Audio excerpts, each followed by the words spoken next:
PTI के हिमायत याफ्ता सुहेल आफरीदी वजीर आला खैबर पख्तूनख्वा मुंतखब। 9 मुंतखब वजीर आला को 90 वोट मिले। अपोजिशन अरकान ने इजलास का बायकॉट करते हुए वॉकआउट किया। कहा गैर आईनी अमल का हिस्सा नहीं बनेंगे। नए वजीर आला को साथी अरकान की मुबारकबाद।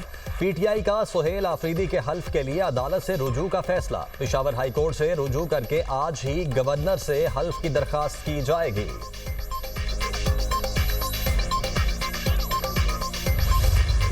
मैं सबसे पहले पाकिस्तानी हूं, मैं पख्तून हूं और मैं फख्र करता हूं कि मैं कबायली हूं। मेरे नाम के साथ ना जरदारी है, ना भुट्टो है, ना शरीफ है। अपने इन बाजुओं पर यहां तक पहुंचा हूं, मेहनत करके पहुंचा हूं, पर्ची से वज़ीर आला नहीं बना। मैं एहतजाजी सियासत का अल्हम्दुलिल्लाह चैंपियन हूं, क्योंकि मेरे पास खोने के लिए कुछ नहीं है। सबसे पहले पाकिस्तानी फिर पख्तून हूँ, पर्ची से वज़ीर आला नहीं बना, बानी की रिहाई के लिए भरपूर कोशिश करूंगा। एहतजाजी सियासत का चैंपियन हूँ। हमने फिरका वारियत, अमीर और गरीब के फर्क को ख़त्म करना है। हुकूमत को अफगान पॉलिसी पर नजरसानी करना होगी। केपी के नौमुंतखब वज़ीर आला सुहेल आफरीदी का खिताब। कहा मेरे पास खोने के लिए कुछ नहीं है। शहाना जिंदगी देखकर अपने मकसद से पीछे नहीं हटूंगा। कबाइल मेरे वज़ीर आला बनने पर खुश हैं।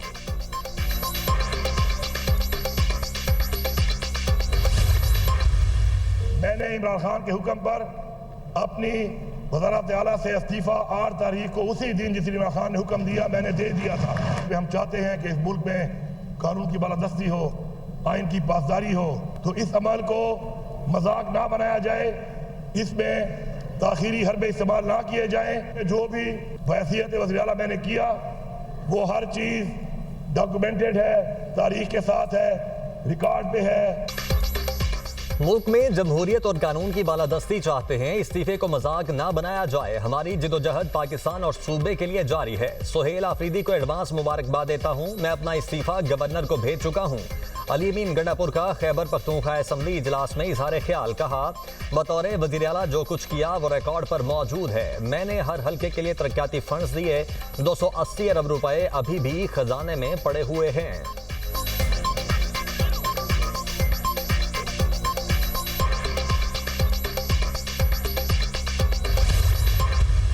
गंडापुर साहब अकॉर्डिंग टू दिस कॉन्स्टिट्यूशन ये रेजिग्नेशन दे चुके, एक दफ़ा नहीं 2 दफ़ा। प्रोसीजर ये है अकॉर्डिंग टू दिस कॉन्स्टिट्यूशन कि ये टाइम कंप्लीट हो, आपकी रेजिग्नेशन एक्सेप्ट हो, उसके बाद एडमिनिस्ट्रेशन डी नोटिफाई कर ले इस कैबिनेट को। तो एक सीम के, एक गवर्नमेंट के होते हुए दूसरे सीम का इंतखाब ये अनकॉन्स्टिट्यूशनल है। तो मेरा ये ख्याल है ये गैर आईनी इक़दाम है, तो हम वॉकआउट करते, इसका हिस्सा नहीं बनना चाहिए। वज़ीर आला के इस्तीफे की मंजूरी के बगैर दूसरे वज़ीर आला का इंतखाब गैर आईनी है। हम इस गैर आईनी काम का हिस्सा नहीं बनना चाहते। अपोजिशन रहनुमा डॉक्टर इबादुल्लाह का असेंबली में इजहार ख्याल। अली अमीन गंडापुर को अब भी वज़ीर आला मानता हूँ। डॉक्टर इबादुल्लाह के खिताब के दौरान ऐवान में शोर शराबा और नारेबाजी।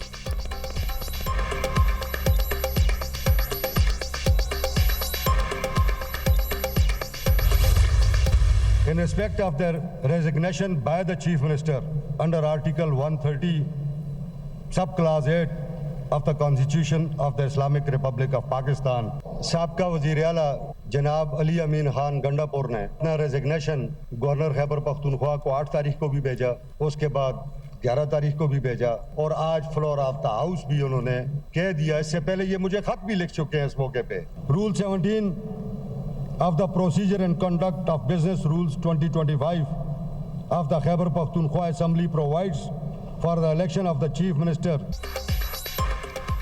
वज़ीर आला के इंतखाब का अमल मुकम्मल आईनी और कानूनी है। स्पीकर खैबर पख्तूनख्वा असम्बली का खिताब। कहा अली अमीन फ्लोर पर अपने इस्तीफे का बोल चुके हैं। सुहेल आफरीदी को पार्टी के चेयरमैन ने नामजद किया है। आइन और कानून का तहफ़्फ़ुज़ मेरी जिम्मेदारी है।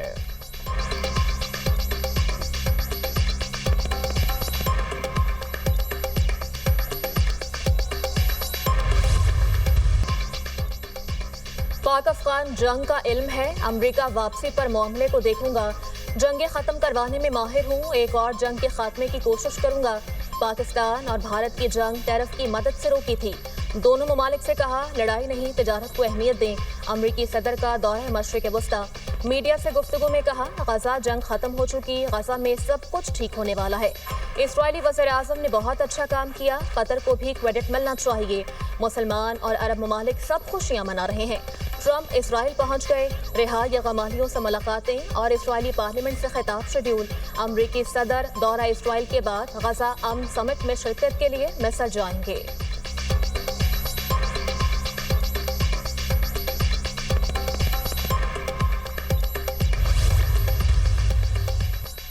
मिस्र में गजा अमन सरबराह इजलास क़याम अमन मुआहदे पर दस्तखत की तकरीब, वज़ीर आज़म शहबाज शरीफ भी मौजूद। शर्म अल शेख में मुनक्किदा दस्तखत की तकरीब में 20 से ज़ायद ममालिक के सरबराहान की आमद।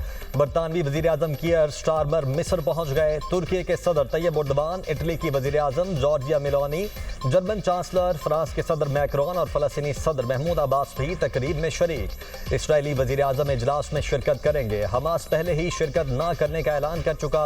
अमन मुआहिदा अमरीका, तुर्की, कतर और मिस्र की सालिसी से तय पाया। अमरीकी सदर डोनाल्ड ट्रंप और अल सीसी इजलास की सदारत कर रहे हैं।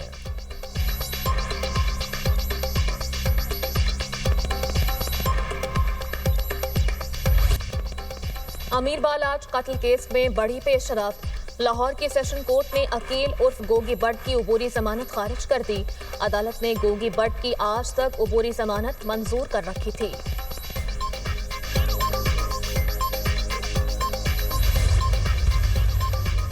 गजा जंगबंदी मुआहदे के तहत फ़लस्तीनी और इसराइली यरगमालियों की रिहाई, पहले मरहले में 7 इसराइली यरगमाली इसराइली सिक्योरिटी फोर्सेस के हवाले।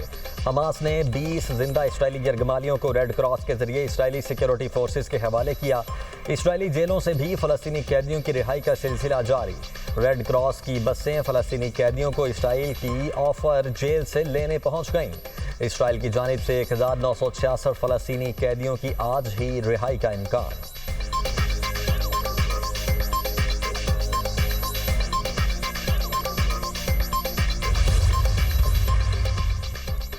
जंगी जुनून में मुब्तला इसराइली वज़ीर आज़म की ढिठाई बरकरार, गजा पर दोबारा हमलों का इंदिया दे दिया। नेतन्याहू का कहना है इसराइल को अब भी बड़े सिक्योरिटी चैलेंजेस का सामना है।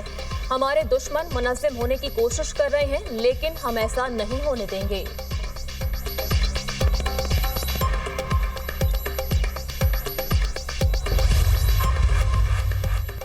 गजा जंगबंदी के बाद गजा शहर में मलबा हटाने का अमल शुरू कर दिया गया। इमदादी सामान से लदे दर्जनों ट्रक गजा पहुंचना शुरू हो गए। अमन मंसूबे पर अमल दरामद के बाद हजारों बेघर फलस्तीनी वापस गजा की जानिब लौट रहे हैं। शहर में हर तरफ तबाही के मनाजर। हुक्काम के मुताबिक सिर्फ गजा में 41,000 से ज्यादा रिहायशी यूनिट्स मुकम्मल तौर पर तबाह हो चुके हैं। शहर में 80 लाख मकब मीटर मलबा मौजूद है।